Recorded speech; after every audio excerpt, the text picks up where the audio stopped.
recording.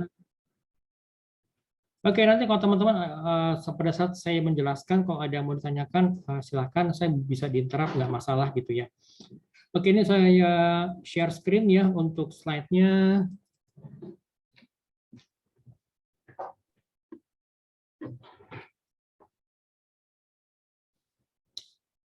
Oke, di layar teman-teman sudah terlihat ya untuk pertemuan pertama mata kuliah manajemen strategis.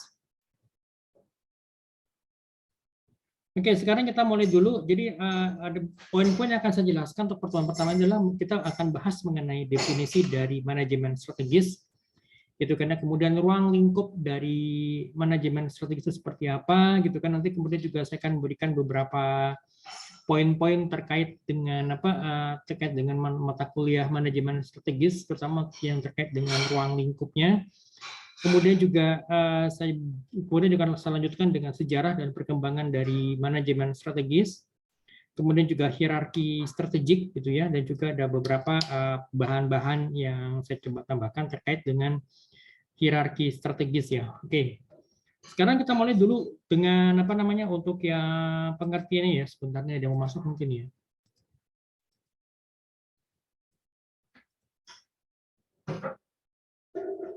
Sebentar ada yang masuk. Oke.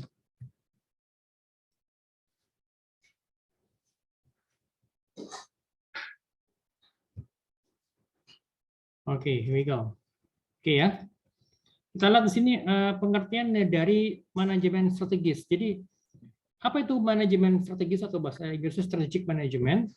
Nah, ini kalau menurut pengertian dari Hunger dan Whelan di tahun 2003, manajemen strategis itu adalah serangkaian keputusan dan tindakan manajemen yang menentukan kinerja perusahaan dalam jangka waktu yang lama, jadi dalam jangka panjang gitu ya. Jadi ada dua poin ya. Jadi pertama mengenai decision-nya, keputusannya, lalu yang kedua actions-nya atau tindakannya gitu ya. Nah, kemudian manajemen strategi ini meliputi 4 poin ya, mulai dari pengamatan lingkungan, environmental scanning gitu ya, kemudian juga perumusan strategi, jadi baik itu perencanaan strategis atau strategic planning dan juga long term planning gitu kan ya. Kemudian yang ketiga implementasi dari strateginya dan juga evaluasi serta pengendalian.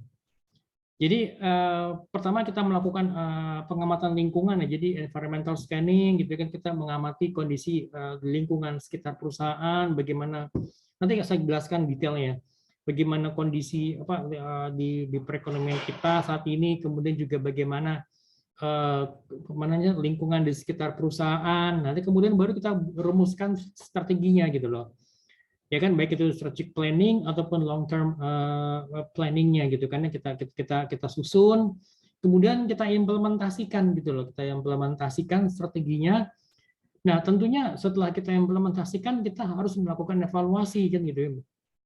Evaluasi selama kita implementasikan, mungkin di 6 bulan pertama kita evaluasi kira-kira ada yang perlu direview nggak, atau ada perlu direvisi nggak strateginya, atau mungkin ada penyelewengan, atau mungkin ada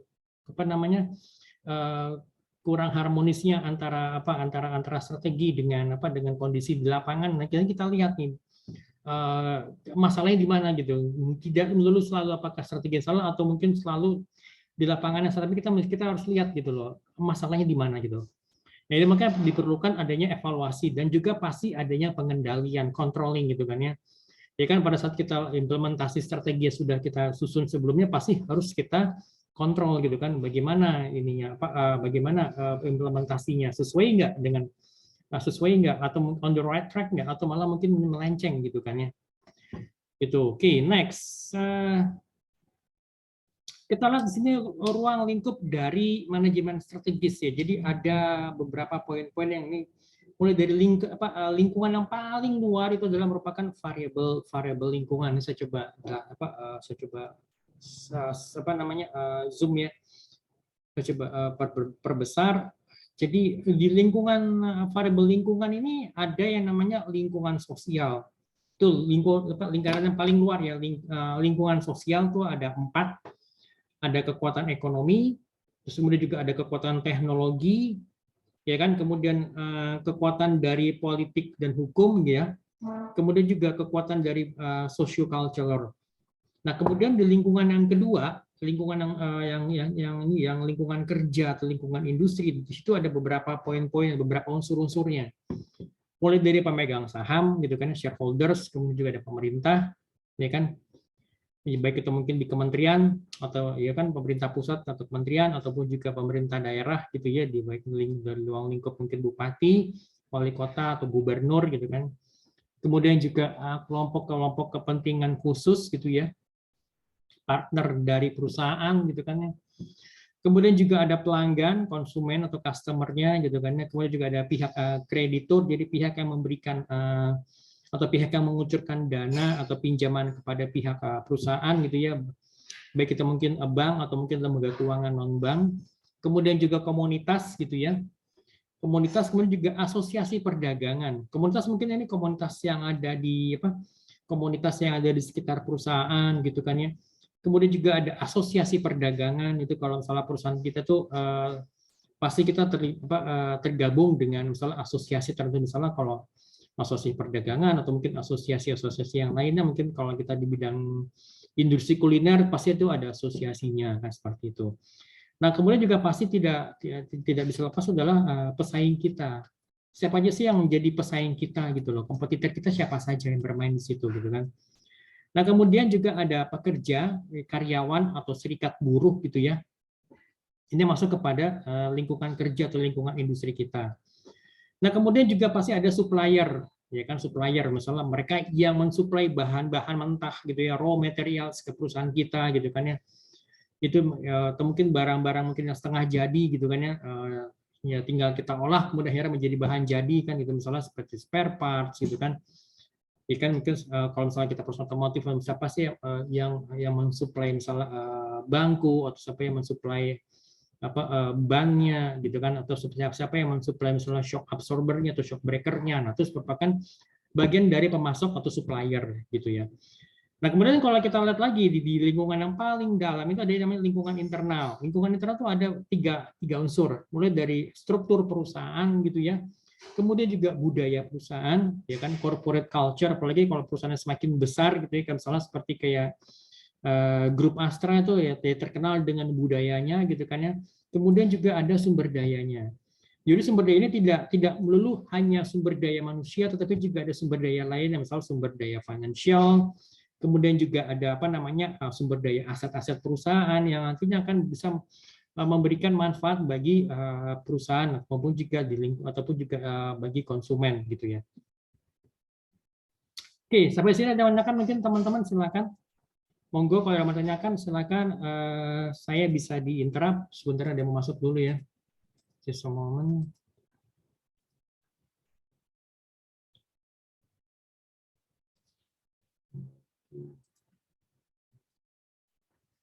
Oke, teman-teman yang baru hadir, saya ucapkan selamat datang di kelas saya, kelas online untuk mata kuliah Manajemen Strategis 3 SKS setiap hari Senin di jam 10 sampai jam 12.30.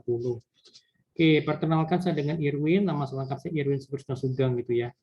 Oke, ini seperti kebiasaan saya, mungkin kalau di antara kalian sudah pernah ketemu dengan saya di kelas online, pasti sudah tahu kebiasaan saya adalah kalau pada saat kelas online, Zoom meeting seperti ini, saya akan melakukan recording ya, saya akan merekam jalannya kelas, kemudian hasil rekaman tersebut akan saya upload di channel YouTube saya gitu ya. Oke, kita lanjut ya teman-teman ya, kalau nggak ada pertanyaan, here we go. Dadah, ini dia. Oke, kalau untuk yang baru yang join, ini kita masih membahas mengenai variabel-variabel lingkungan. Jadi ada 3 ya, lingkungan sosial, lingkungan kerja industri, maupun juga lingkungan internal. Kemudian tadi sebelumnya saya sudah menjelaskan mengenai definisi dari strategic management. Nanti teman-teman yang baru gabung nanti bisa ngelihat, bisa mereview kembali di channel YouTube saya ya. Oke, next kita lanjut aja. Ini saya coba berikan tambahan itu dari sini, dari bahan yang saya ambil. Sebentar. Just a moment.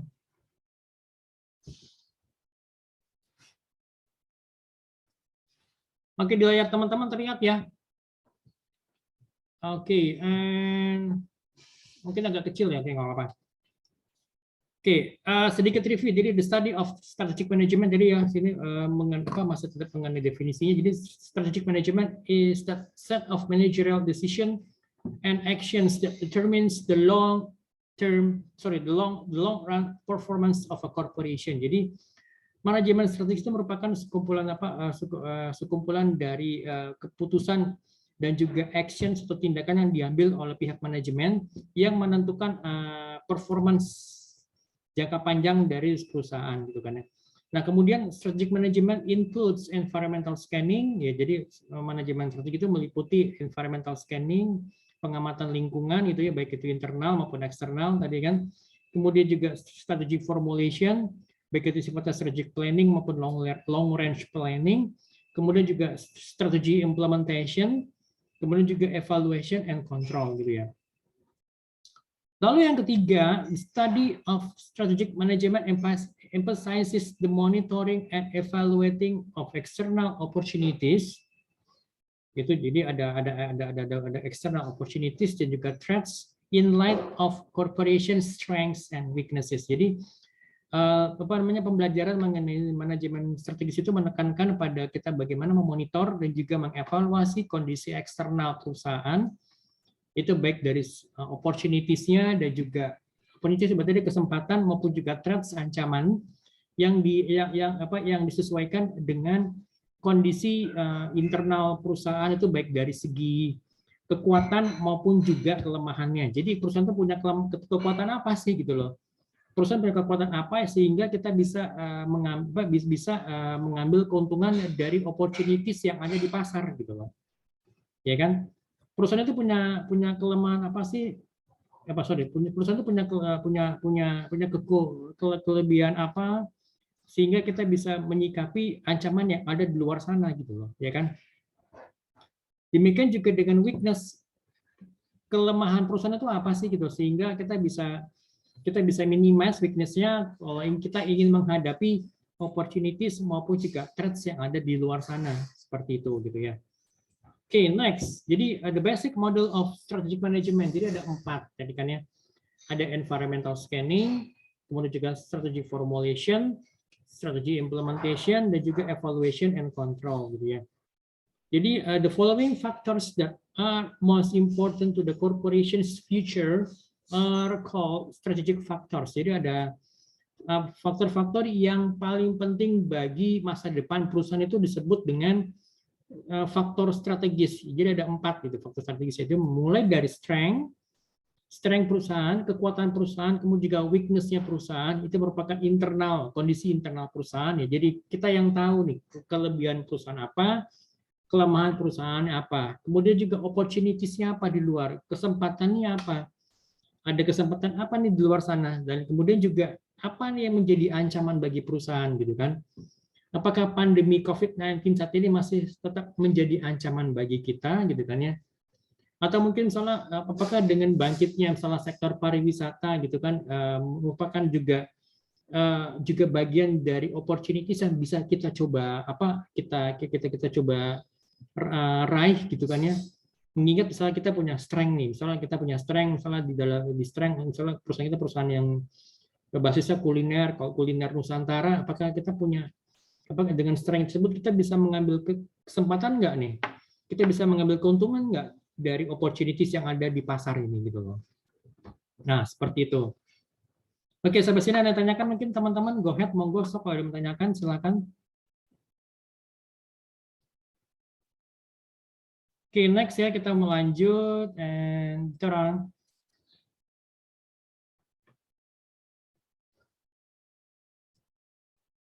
Oke ya, ini ya. Jadi tadi ada basic elements of the strategic management process. Jadi ada elemen dasar dari proses manajemen strategis, mulai dari environmental scanning, kemudian juga strategi formulation, kemudian juga strategi implementation, dan juga evaluation and control gitu ya.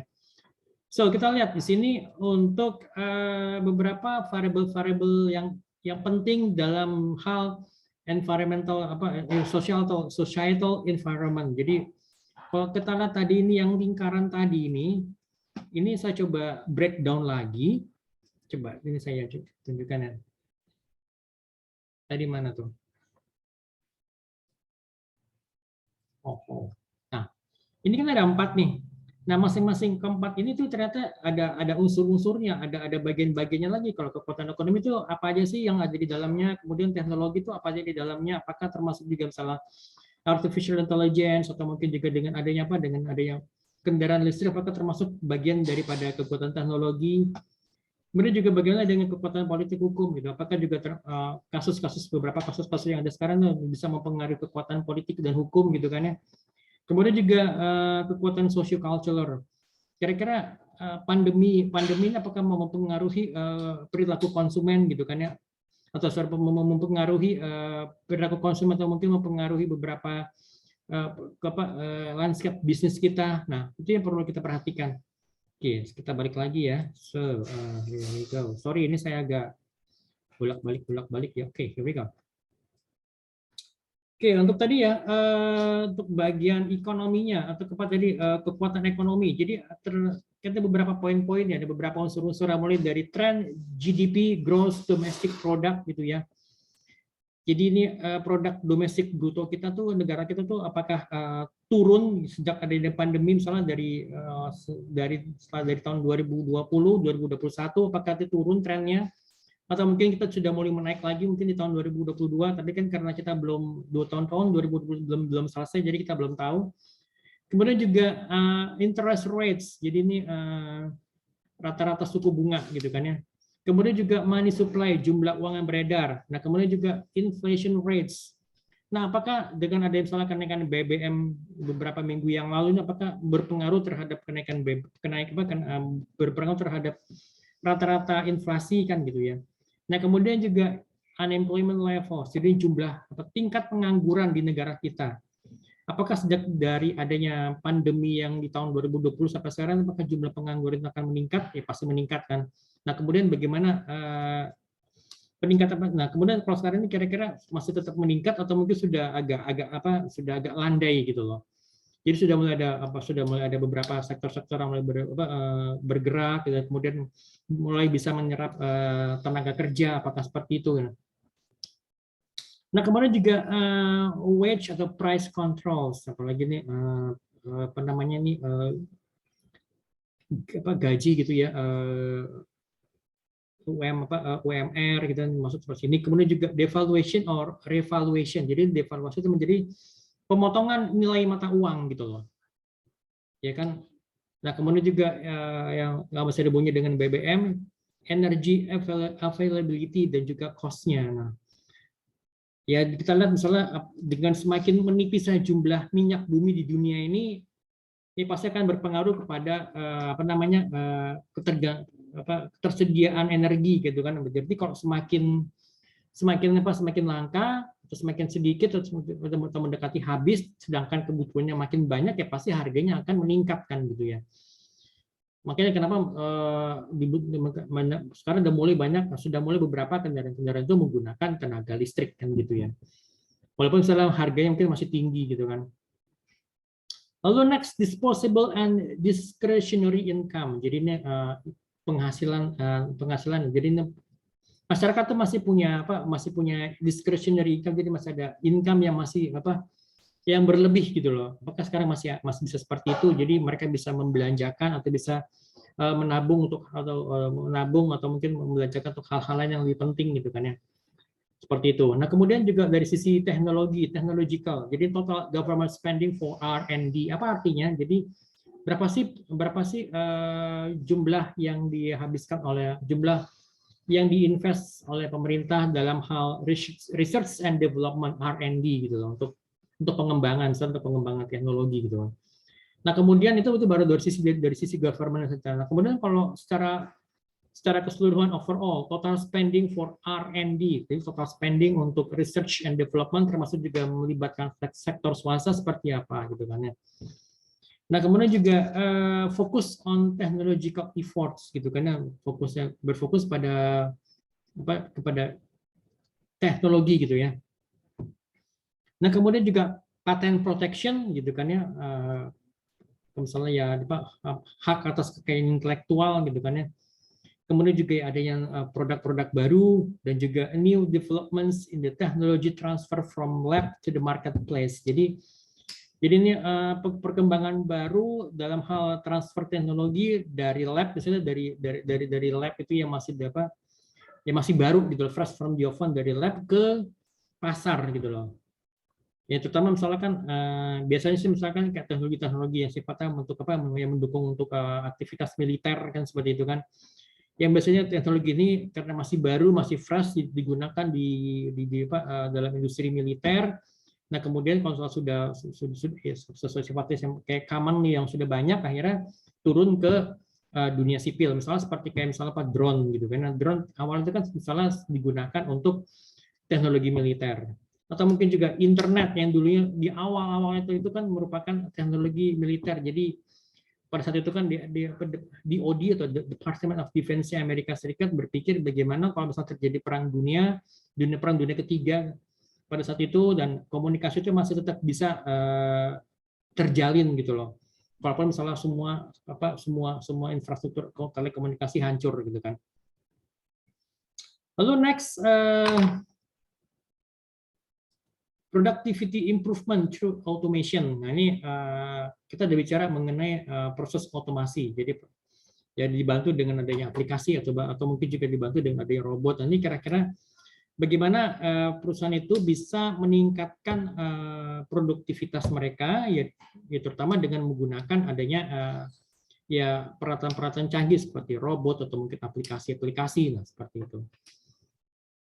Nah, kemudian next untuk di political and legal itu kita bicara mengenai antitrust regulation, jadi undang-undang anti monopoli, kemudian juga ada undang-undang proteksi lingkungan, kemudian juga ya ada misalnya undang-undang pajak, pakai juga ada insentif-insentif tertentu gitu ya, atau mungkin juga peraturan perdagangan luar negeri.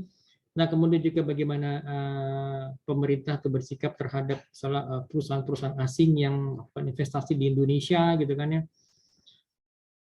Dan juga bagaimana stabilitas pemerintah gitu kan ya. Jadi jangan sampai nanti pemerintahnya bergejolak, kemudian juga tidak ada kepastian hukum, so bagaimana kita bisa mengundang investor dari luar negeri untuk masuk dan menginvestasikan uang mereka di negara kita gitu kan, nggak mungkin gitu. Oke, next kemudian socio-cultural.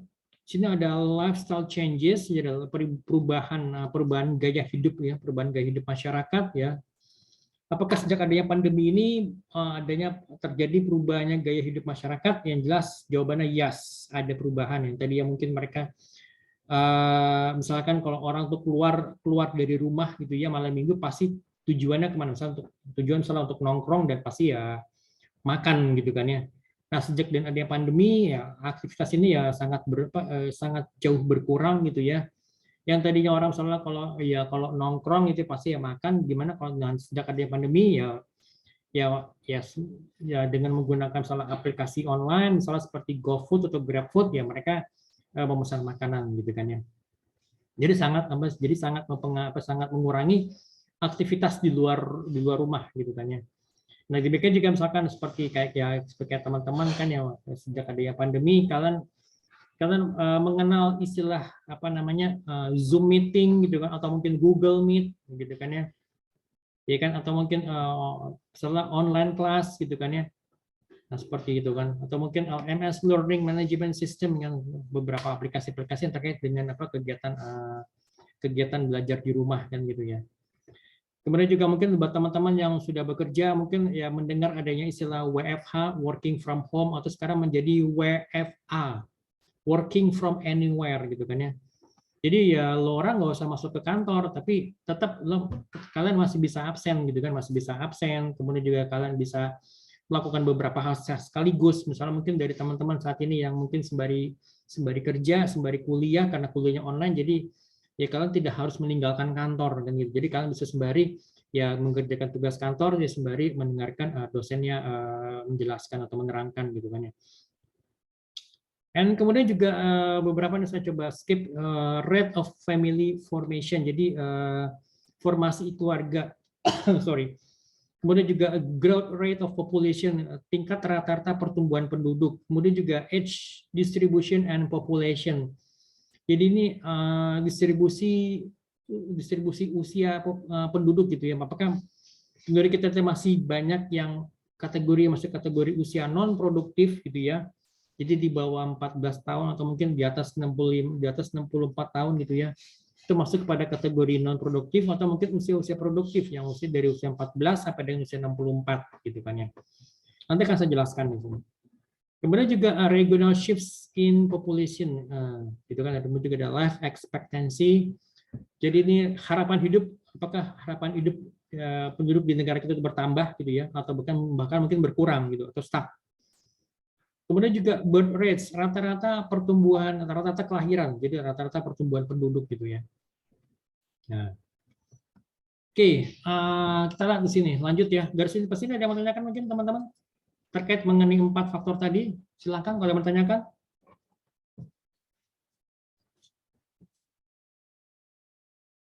Ini ada 39 orang yang hadir ya. Oke.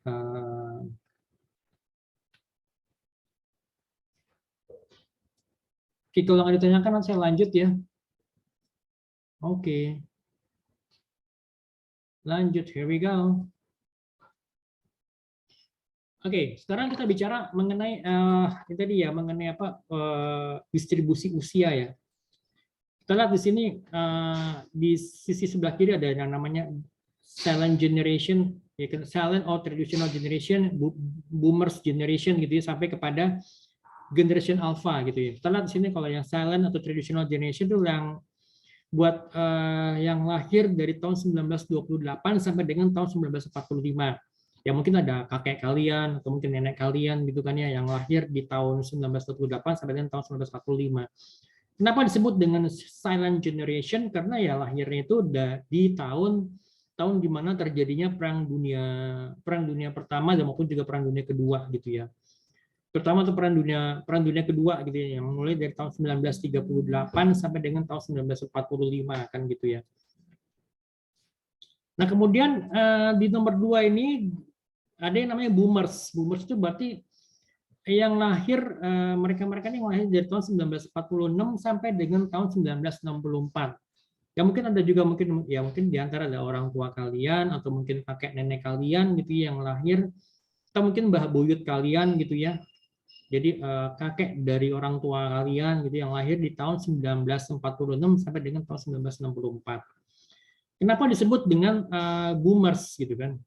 Ya karena lahir sejak selesainya Perang Dunia Kedua. Waktu itu kan Perang Dunia Kedua itu selesai tahun 1945 yang ditandai dengan jatuhnya bom Hiroshima dan Nagasaki dan menyerahnya Jerman dari pasukan sekutu di Eropa pada saat itu kan. Jadi kan Jerman itu kan menyerah kalah terhadap pasukan sekutu di benua Eropa, di Eropa Barat. Dan akhirnya sudah itu kan tahun 1946 ya sampai dengan tahun 1964 itu muncul yang namanya Perang Dingin atau Cold War ya. Jadi antara blok Barat dengan blok Timur ya. Pada saat itu blok Barat yang pastinya dipimpin atau diprakarsai oleh Amerika Serikat dan sekutunya ya, negara-negara seperti Inggris, Prancis, Jerman Barat, ya kan. Kemudian juga beberapa negara yang lain. Kemudian juga blok Timur itu ya diprakarsai oleh Uni Soviet pada saat itu, kemudian juga ada Polandia, Jerman Timur, dan negara-negara komunis yang ada di blok Timur gitu ya. Nah kemudian di poin ketiga ada yang namanya Gen X, ini yang lahir dari tahun 1965 sampai dengan tahun 1980. Ayo. Berarti ini yang lahir mungkin generasi orang tua kalian gitu, bisa jadi mungkin yang tahu lahir tahun 70, lahir tahun 75 atau mungkin kayak yang menjelang yang lahir di awal tahun 1980 gitu kan ya. Termasuk saya juga, saya lahir tahun 1974 gitu kan ya. Kenapa disebut dengan Gen X? Nanti akan saya jelaskan.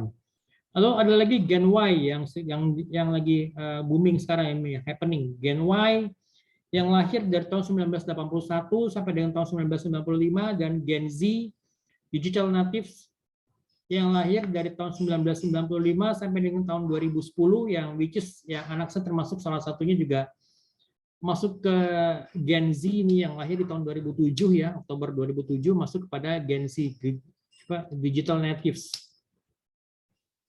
Ya kan mungkin teman-teman ada yang lahir tahun ya antara Gen Y ataupun Gen Z, milenial ataupun digital natives gitu kan. Atau mungkin kalian punya adik yang lahir di masuk kategori generation alpha gitu kan, yang lahir setelah tahun 2010 gitu kan ya. Nah, kita lihat ya apa sih keistimewaan atau dari keunggulan dari Gen Z atau generasi millennials dan juga digital natives. Yang pertama adalah ya pastinya multitasking gitu ya. Multitasking, jadi ya kalian bisa mengerjakan beberapa hal pada saat yang bersamaan, ya kan? Ya misalnya kayak sekarang kalian ada yang kuliah, ya kuliah online, kemudian juga sembari bekerja, atau mungkin sembari jalan, ya tadi salah ada yang sembari ada yang di on the way ke tempat lain mungkin ya. Kemudian juga stay connected with others, jadi ya saling terkoneksi dengan teman-teman yang lain, dan juga pasti ya pasti ya sangat bergantung kepada gadget atau smartphone kalian gitu kan ya. Itu diantaranya. Kemudian juga generasi sifatnya instan gitu ya, jadi impatient, jadi mungkin ya we want it now generation bisa dibilang gitu ya. Jadi misalkan kalau kalian pesan makanan ya pasti ditambahin dengan catatan nggak pakai lama gitu kan ya. Nah kemudian juga ya sekarang adalah generasi sifatnya praktis gitu ya, praktis dan juga result oriented, mana hasilnya gitu, lebih berfokus pada hasil gitu kan, instead of prosesnya gitu kan. Kalian pengen berhasil cepat, tapi kalian mungkin lebih fokus pada hasil lah, pengen jadi orang sukses, tetapi kalian mungkin agak reluctant atau mungkin agak sungkan atau agak ragu, gue bisa nggak ngerjainnya, gue bisa nggak melalui proses semuanya ini gitu loh, gue harus jatuh bangun dulu gitu ya, gue harus jungkir balik dulu gitu kan, gue punya usaha, pengen langsung jadi sukses gitu, punya penghasilan puluhan juta sebulan, tapi harus ada harus ada proses yang dilaluinya gitu loh. Nah kalian mau nggak melalui proses seperti itu kan gitu. Oke, nah ini saya coba nanti break dulu ya teman-teman. Yang sekarang what time is it now? Jam 10.54 ya. Kita sampai jam 12.30 teman-teman ya. Oke, ini kan berhubung karena Zoom meeting-nya 40 menit, jadi saya break dulu ya teman-teman ya. Nanti kita akan lanjut itu jam 11:05 ya gitu ya teman-teman ya, oke? Jelas ya, nanti kita masuk lagi tuh jam 11:05, jam 11:05. Nanti akan saya berikan link Zoom yang baru, oke ya, untuk sesi keduanya teman-teman ya, oke. So, don't go too far and see you around. Oke, it's recording now untuk sesi kedua ya, kita mulai sekarang. Tadi kan kita sudah bicara mengenai lingkungan eksternal, lingkungan variabel-variabelnya ya, variabel-variabel daripada lingkungan.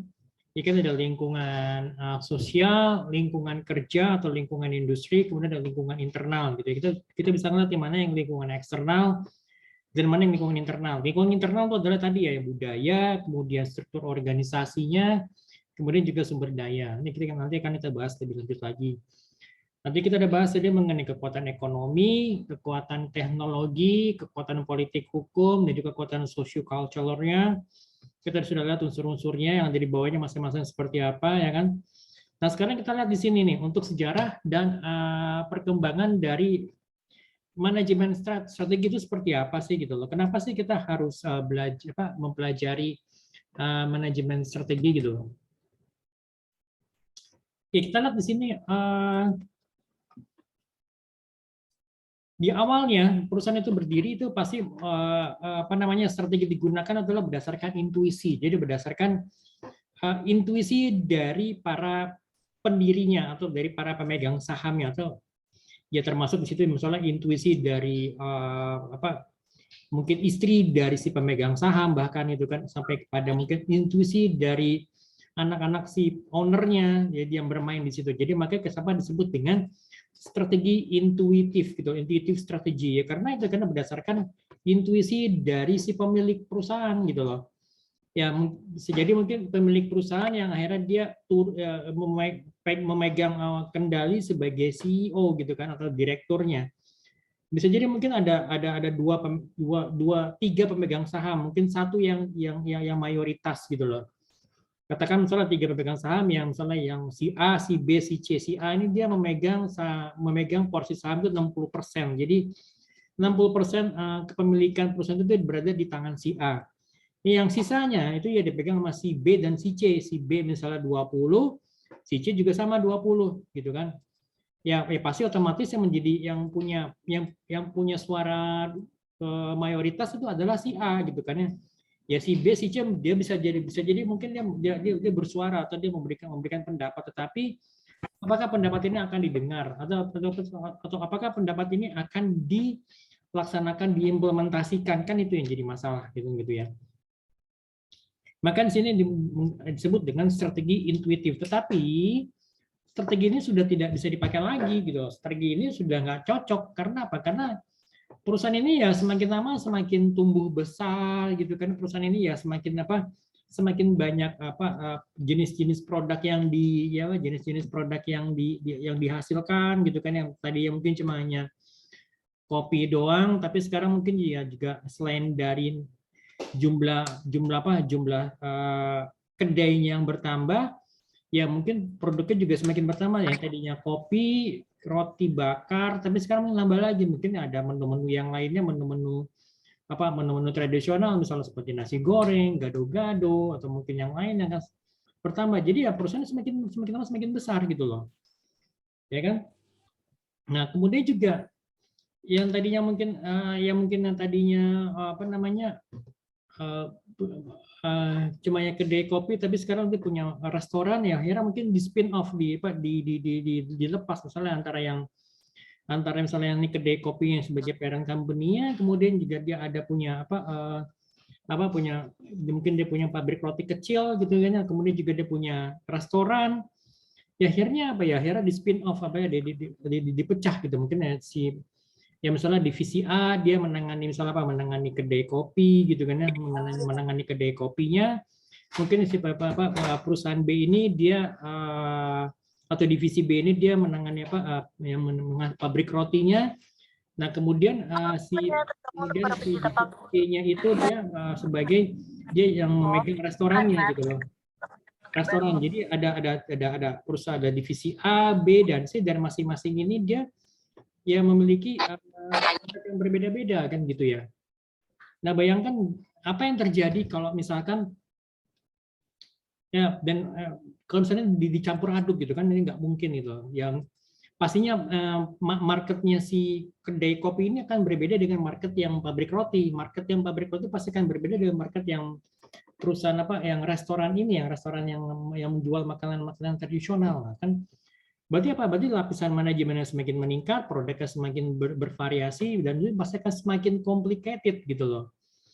Dan juga jangan lupa bahwa terjadi perubahan-perubahan yang mendasar di lingkungan sekitar. Jadi yang lingkungan eksternal tadi kan, ya bayangkan tadi misalkan kalau dengan adanya pandemi kan ya kan adanya pandemi ya perilaku konsumen berubah gitu kan ya. Ya dengan adanya yang masyarakat milenial, yang kaum milenial dan juga kaum digital native, ya perilaku konsumen akan berubah kan gitu ya. Nah seperti itu, dan juga ya dengan adanya perkembangan teknologi ya perilaku konsumen juga akan pasti berubah, apalagi perkembangan teknologi disusul dengan adanya pandemi, ya itu berarti semakin akan mempercepat atau bahkan memaksa masyarakat untuk bisa menggunakan atau memanfaatkan teknologi kan gitu ya. Nah, seperti itu. Oke, next. Nah, di sini kita lihat. Jadi perkembangan manajemen strategik itu di negara-negara maju itu ya melalui 4 tahapan. Pertama yang mulai dari anggaran dan juga kontrol keuangan, kemudian juga perencanaan jangka panjang atau long term planning, kemudian juga perencanaan strategik perusahaan, strategik corporate strategic planning-nya, dan juga manajemen strategik gitu ya. Oke, kita lihat satu persatu. Nah, sedangkan di sini kita lihat sini tadi kan kalau kita ada lihat perkembangannya. Nah, sekarang kita lihat sini hierarki strategik gitu ya.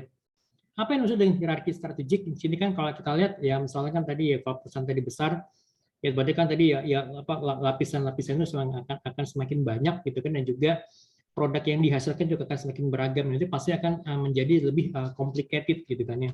Apalagi misalnya tadi kalau tadi ada divisi A, divisi B, divisi C, divisi A tuh dia menangani yang produk-produk kopi, jadi atau sebagai kedai kopi, ya semuanya di situ gitu kan ya.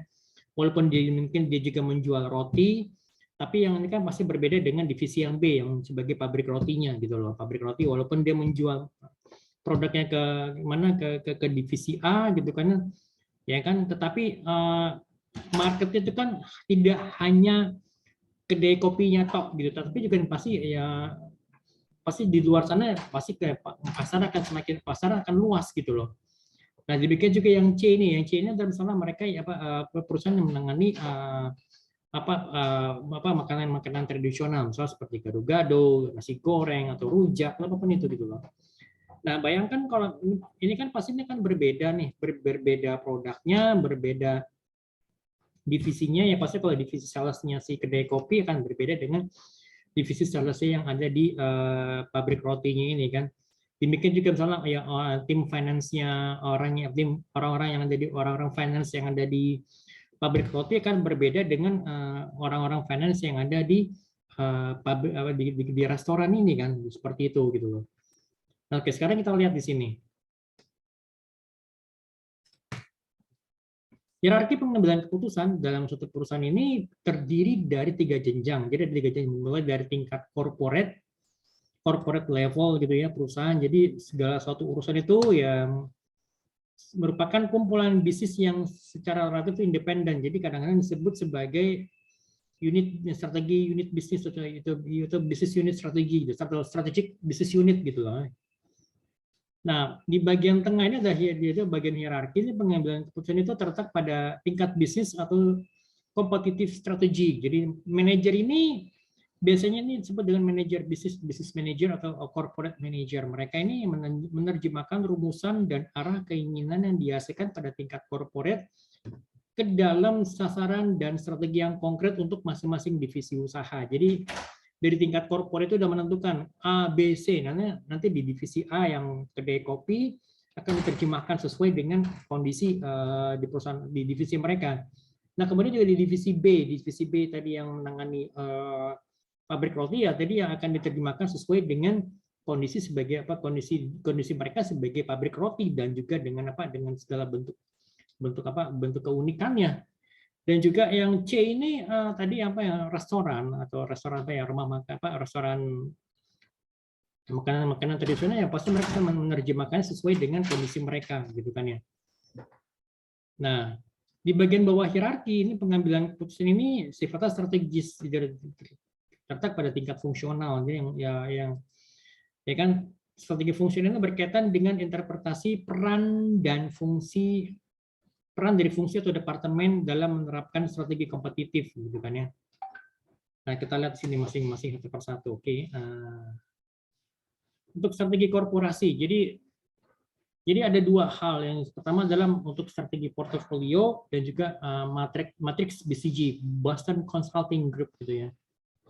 Jadi strategi korporasi dirumuskan oleh top level management dan dirancang sedemikian rupa supaya apa? Supaya dapat mencapai tujuan organisasi kan gitu ya.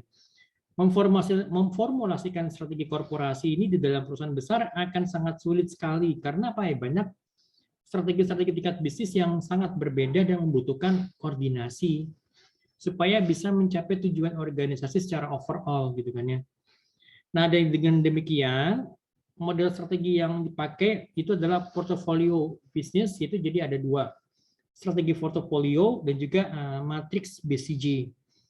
Jadi strategi portofolio itu adalah tipe strategi di tingkat perusahaan yang berhubungan dengan bauran antara unit-unit bisnis atau product lines yang sesuai satu sama lain dengan cara yang make sense gitu. Jadi sehingga memberikan keuntungan yang kompetitif bagi perusahaan. Jadi ada namanya strategic business unit yang merupakan suatu divisi organisasi yang memiliki misi business mission, product lines, ada pesaing dan pasar. Jadi ada competitors, juga pasti ada marketnya. Yang ini berbeda terhadap strategic business unit yang lainnya dalam organisasi yang sama. Jadi yang tadi yang kedai kopi pasti pasarnya akan berbeda dengan yang pabrik roti gitu. Nah, kemudian yang pabrik roti ini juga pasti akan berbeda dengan divisi C tadi yang bergerak di bidang masalah apa? restoran tradisional, misalnya tadi menjual nasi goreng, gado-gado, mie ayam, mie telur, apapun itu gitu. Bagaimana semua tradisional pasti kan berbeda gitu kan. Walaupun juga mungkin dia juga menjual kopi, tapi itu kopi itu bukan sebagai produk yang berproduk yang spesial, bukan sebagai produk yang bukan sebagai produk yang yang khas buat mereka gitu loh. Lalu yang kedua, Matrix BCG atau Boston Consulting Group yang mengorganize bisnis dalam 2 dimensi, yaitu pertumbuhan bisnis dan juga pangsa pasar. Jadi business growth dan juga market share. Jadi kalau tingkat pertumbuhan bisnis atau business growth rate itu berkaitan dengan seberapa cepat industri mengalami peningkatan. Ya kan? Apakah pertumbuhan perusahaan kita berada di atas rata-rata industri pasar atau sama, kurang lebih sama plus minus gitu ya, tidak signifikan bedanya, atau mungkin jauh di bawah rata-rata industri pasar kan gitu ya.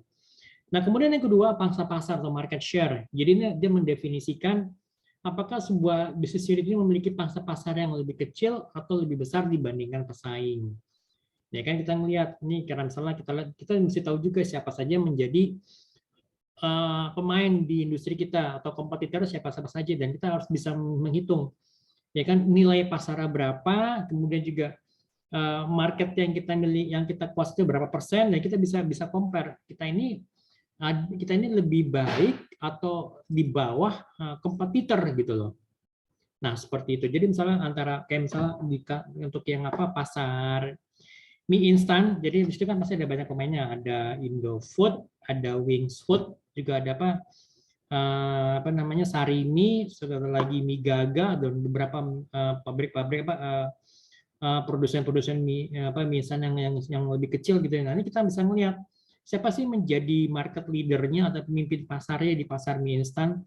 Apakah Wings Food atau Wings Food dengan mie sedapnya, atau Indofood dengan Indominya, kan seperti itu. Oke, teman-teman sampai sini. Ada yang mau tanyakan mungkin, monggo silakan. Kalau ditanyakan silakan. Kalau nggak kita lanjut ya. Oke. Ini udah, kita lihat kepada hierarki strategik berikutnya itu pada strategi bisnis. Jadi ini ada beberapa poin-poin yang harus diperhatikan untuk pada poin strategi bisnis itu adanya ancaman pendatang baru. Jadi threats of the newcomers gitu kan. Ya kan, bayangkan kalau misalkan apa yang dilakukan, kalau kalian pernah lihat pabrikan otomotif dari Cina masuk ke Indonesia, kan sudah berapa kali gagal kan.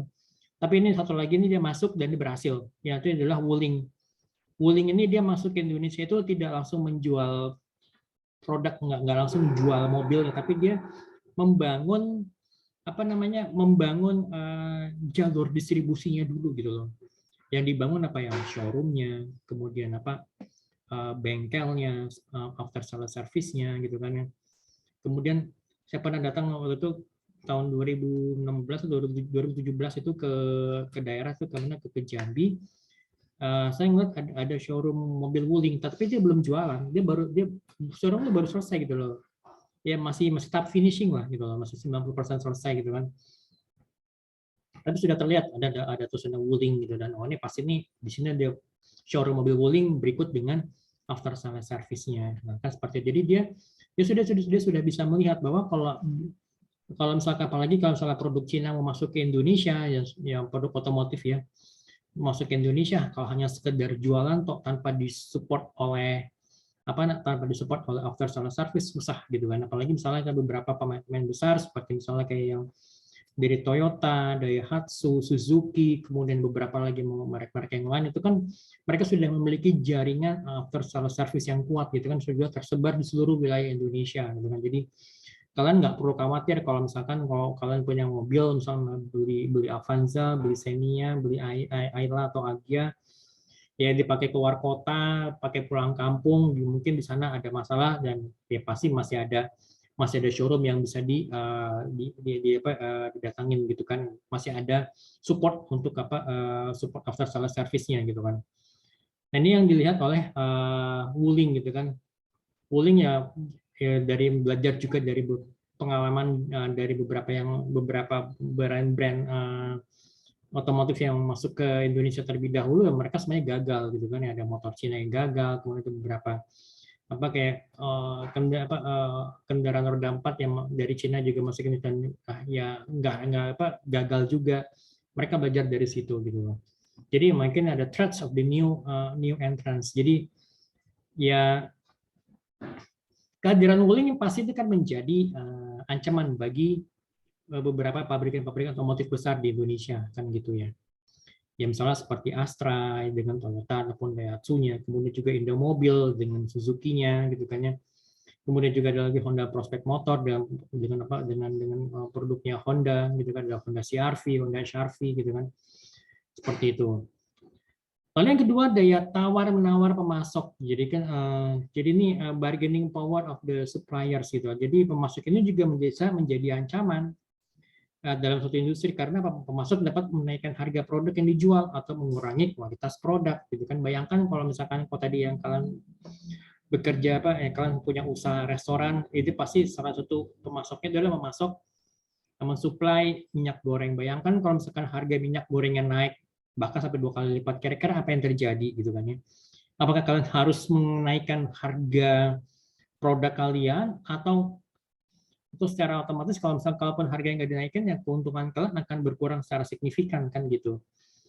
Atau mungkin juga yang kedua ya kalian mencari alternatif misalnya apa ya tadi mungkin pakai minyak goreng nomor 1 sekarang pakai minyak goreng ya curah gitu loh, berarti mengurangi kualitas produk kan gitu. Apa yang terjadi kan seperti itu kan. Nah kemudian yang ketiga daya tawar menawar pembeli, jadi ada bargaining position, bargaining power of the buyers gitu, of the consumers gitu kan. Jadi pembeli selalu akan berusaha mendapatkan produk dengan kualitas yang baik dengan harga yang murah atau harga yang terjangkau gitu kan. Sikap pembeli semacam ini berlaku universal dan memainkan peran yang cukup menentukan bagi perusahaan. Kalau misalkan produk dinilai harganya jauh lebih tinggi dari kualitasnya, jadi ini harganya tidak mencerminkan sepantas, maka pembeli juga akan kabur gitu. Misalkan kalau harganya terlalu tinggi, terlalu mahal, ya pembeli kabur. Kalau harganya terlalu murah dan konsumen itu ragu, ya pembeli kabur juga. Itu kok harganya murah banget ya. Ini jangan-jangan ini gimana gitu kan? Ya kan seperti itu. Misalkan kalau kalian ngeliat harga minyak goreng, kok murah banget ya? Kok harganya kok seperti segini ya, seseliter yang ini beneran nggak ya? Gitu kan? Oke, nah next. Sampai sini ada yang bertanyakan mungkin teman-teman, monggo boleh bertanyakan, silakan. Lalu yang kedua, daya tawar produk pengganti. Nah, nih perhatikan. Jangan sampai ini jadi apa? Kalian ini lengah di sini. Jadi kalian berpikir, wah Kang, produk kita kan nggak ada yang bisa menggantikan. Produk kita ini kan ya the one and only gitu loh. Ya kan? Ya ini mesti hati-hati karena apa? Karena produk pengganti ini secara fungsional mempunyai manfaat yang serupa dengan produk utama yang asli gitu. Tapi memiliki kualitas produk dan harga yang lebih rendah gitu kan ya. Jadi umumnya produk pengganti ini disenangi oleh orang yang berpenghasilan rendah tetapi ingin tampil dengan status yang lebih baik atau pokoknya tetap tampil prima lah, tampil neces gitu kan ya. Nah, kira-kira seperti itu. Atau mungkin juga apa namanya?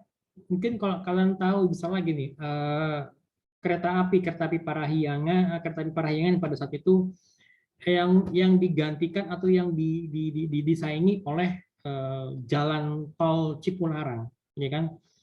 Ya kan kalau misalkan kalian bertiga pergi naik kereta gitu kan ya kan pergi naik kereta, berarti kan katakan misalnya tiketnya besar berapa sih tiket kereta gitu kan? Nah kemudian ini digantikan oleh jalan tol Cipularang gitu kan, yang tadi mungkin kalian biasa naik kereta terus tiba-tiba ada jalan tol Cipularang dan kalian punya alternatif untuk menggunakan jalan tol Cipularang dengan menggunakan travel gitu loh, naik travel. Ya kan bisa jadi mungkin naik travel itu mungkin ongkosnya nggak beda jauh dengan naik kereta, tetapi kalian tuh bisa langsung bisa langsung menuju ke daerah yang tidak jauh dari tujuan kalian gitu loh. Misalkan kalian ke Bandung, dari Jakarta ke Bandung, di Bandungnya kalian misalnya mau ke daerah Dago, ya kan bisa menggunakan travel yang langsung ke tujuannya ke Dago gitu, atau mungkin naik travel ini ya juga tidak harus menunggu jam-jam tertentu. Misalnya kalau kereta kan ada jam-jam tertentu. Ini kalau travel itu misalnya setiap jam berangkat gitu misalnya. Atau mungkin setiap jam berangkat dan tidak harus menunggu sampai penuh, sampai misalnya satu orang pun penumpang jalan, oke ayo gitu kan. Itu yang pernah saya coba rasakan juga pada saat malam-malam itu saya naik travel, ya kan satu penumpang pun jalan, penumpang cuma saya sendiri kan gitu kan ya. Dia jalan aja udah nggak apa-apa gitu loh. Gitu kan dia tidur aja di belakang, kadang suka ngobrol sama supirnya, drivernya gitu. Ya udah jalan gitu kan. Nah, seperti itu. Jadi kereta api Parahyangan ini digantikan atau disubstitusi oleh jalan tol Cipularang gitu kan. Ya kan? Seperti itu. Kemudian juga dengan ada jalan tol Cipularang ya misalkan kalian pergi ya yang tadi mungkin kalian berpikir kalau biasanya kalau naik kendaraan pribadi dari Jakarta ke Bandung misalnya lewat Cikampek atau bahkan mungkin lewat Puncak mungkin bisa butuh waktu seharian gitu kan ya. Ya kan mungkin berangkat pagi nyampe Bandungnya mungkin sore atau malam gitu kan ya. Nah, mungkin sekarang ini dengan ada jalan tol Cipularang ya udah kalian ya apa namanya? Ya kalian bisa berangkat pagi mungkin yang butuh waktu 2-3 jam lah mungkin gitu 3 jam sudah sampai di Bandung gitu. Mungkin kalian berangkat jam 7 pagi ya sampai di Bandung ya jam 10 dan seperti itu. Nah, yang tadi mungkin ya kalian berpikir ayo udahlah mendingan gue naik kereta aja, gue misalnya kalau bawa mobil capek macet gitu kan lewat Cikampek udah jalannya berkelok-kelok lawannya bis sama truk ini gitu kalaupun lewat Puncak walaupun sama-sama kendaraan pribadi bisa jadi mungkin macet total nggak bergerak ya udah akhirnya saya naik kereta tapi ya dengan ada jalan tol Cipularang yang memberikan alternatif yang lebih baik kan gitu ya kan seperti itu. Oke, next. Kemudian ada lagi persaingan dengan kompetitor. Nah, ini yang perlu diperhatikan ini. Jadi kompetitor ini dia ini yang mesti dilihat ini seberapa intensnya dia tuh di pasar gitu.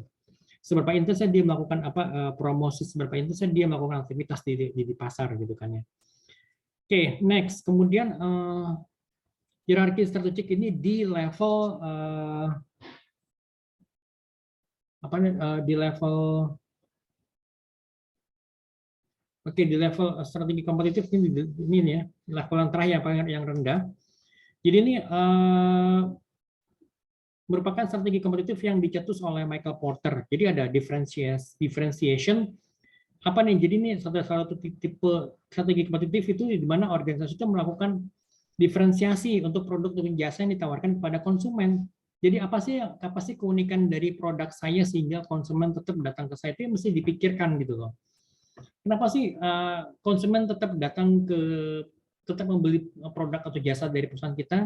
Itu yang mesti dicari gitu. Keunikannya apa gitu loh. Keunikannya itu berbeda dengan harga yang murah. Jadi kalau harga murah semua perusahaan bisa memberikan harga yang murah. Jadi akhirnya apa? Dia banting-bantingan harga. Akhirnya ya udah semua bleeding, semua menderita kan gitu loh. Nah ini mesti dicari nih apa yang menjadi keunikan dari produk kalian. Apa sih yang menjadi keunikan dari motor listrik dibandingkan motor bensin biasa kan seperti itu. Ya walaupun ya tetap ada kelemahan, tapi apa yang menjadi keunikannya gitu kan ya.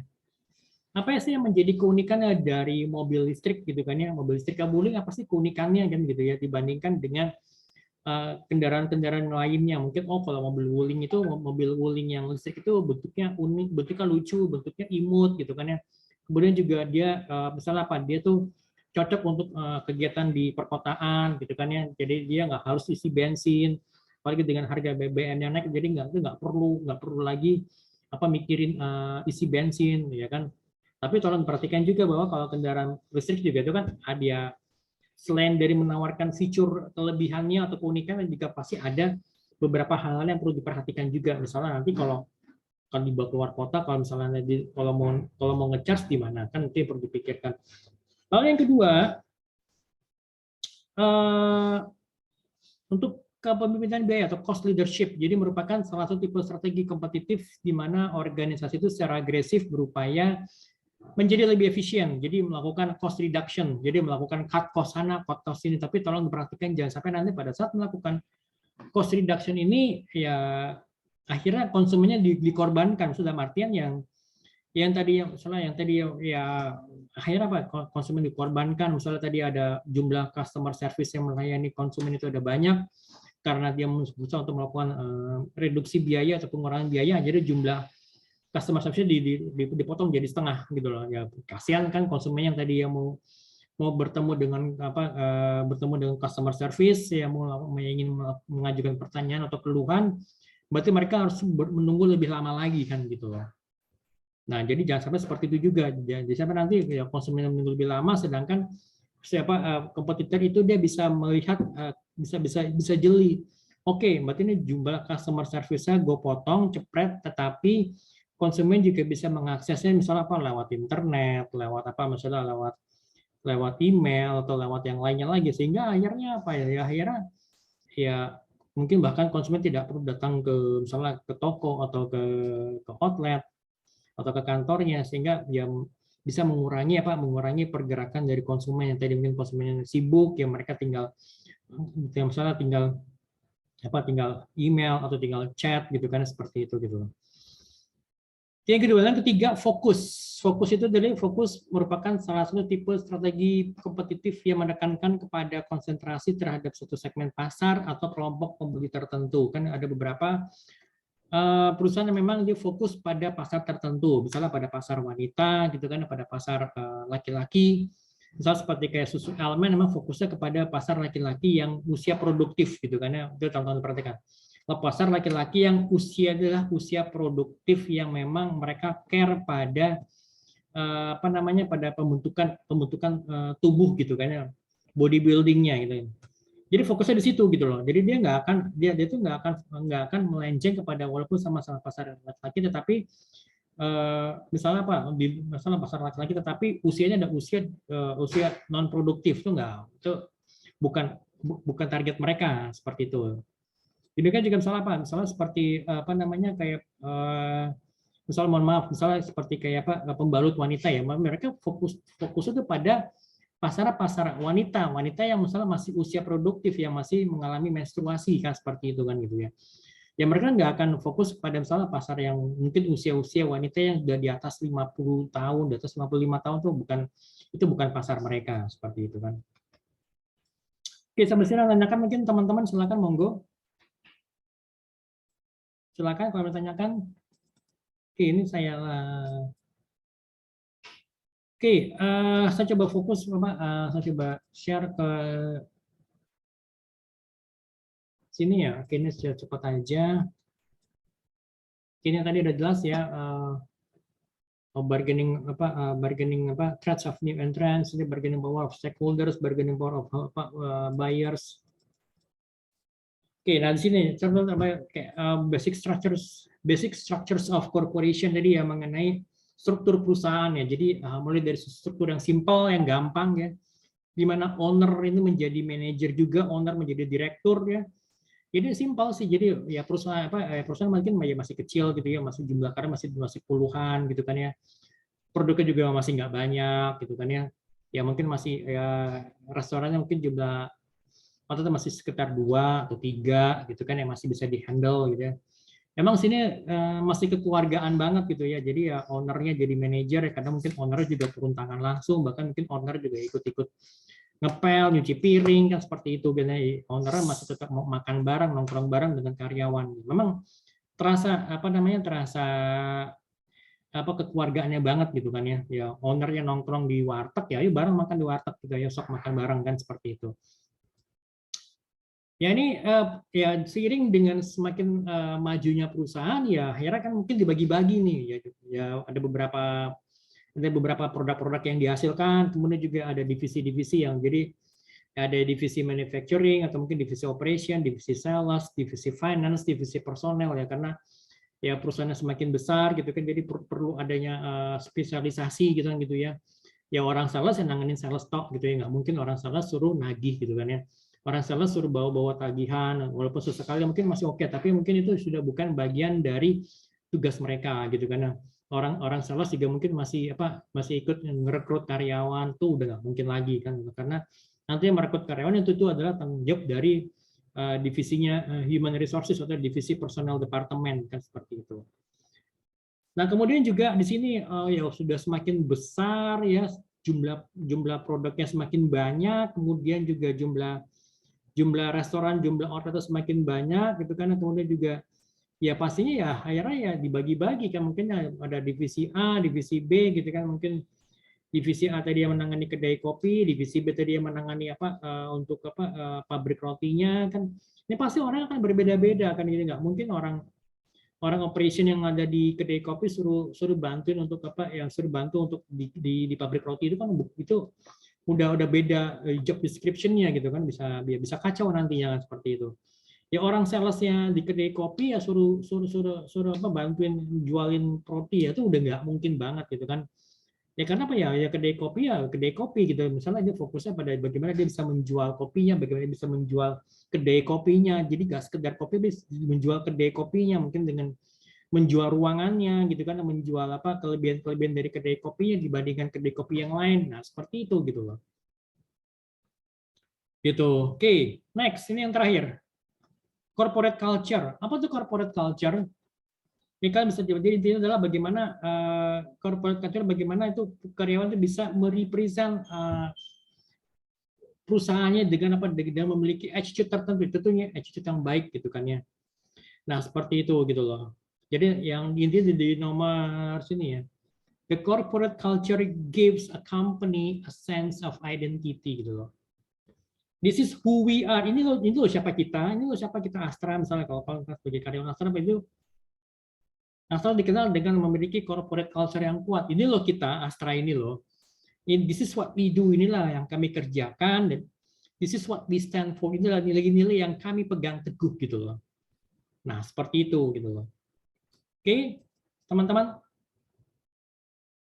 Oke, ada yang mau nanya ya? Pak, mau tanya, strategi diferensiasi seperti menggunakan produknya, masing-masing risikonya apa?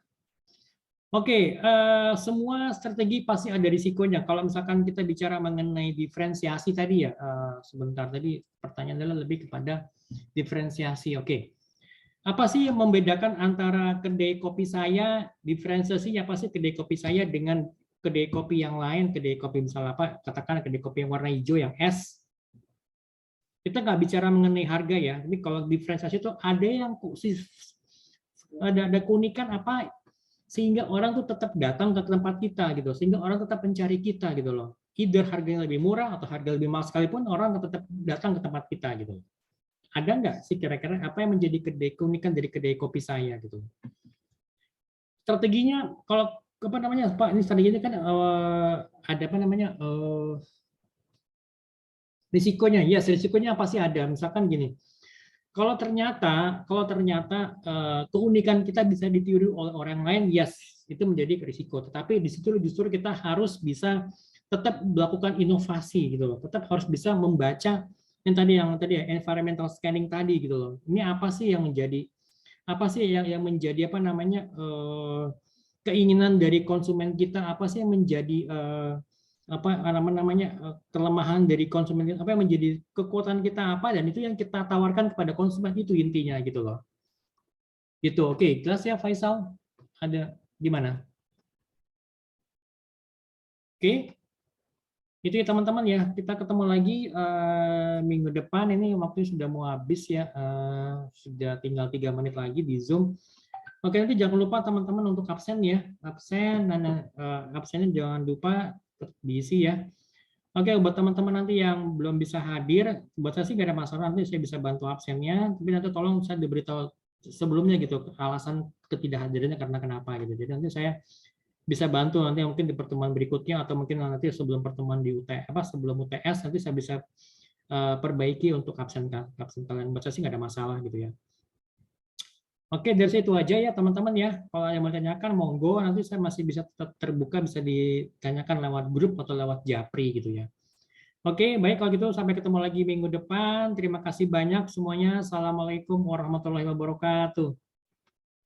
Waalaikumsalam warahmatullahi wabarakatuh. Makasih Pak. Yo, sama-sama terima kasih ya. Tetap jaga kesehatan teman-teman ya. Oke, yuk see you next week.